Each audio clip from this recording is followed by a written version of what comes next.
ભૂતપૂર્વ Indian team captain Kapil દેવે હાલમાં જ મહેન્દ્રસિંહ ધોનીએ લીધેલા ટેસ્ટ ક્રિકેટ સંન્યાસના નિર્ણયના ભારોભાર વખાણ કરતા કહ્યું હતું કે આ વિકેટકીપર બેટ્સમેને પોતાના સાહસિક નિર્ણયના માધ્યમથી ખુરશીના લાલચુ પ્રશાસકો સહિત અનેક લોકોને મહત્વનો સંદેશ આપ્યો છે.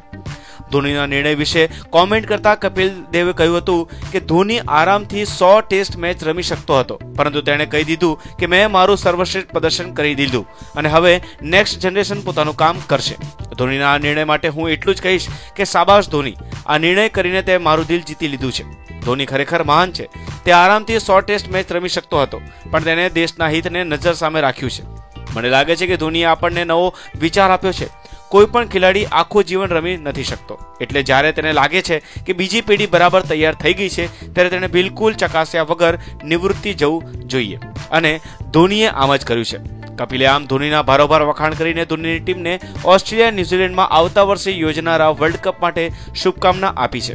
કપિલે કહ્યું છે કે હું ધોનીને એક વધુ જીત માટે શુભેચ્છા આપું છું અને આશા રાખું છું કે આ વર્લ્ડ કપમાં તે સારું પ્રદર્શન કરશે.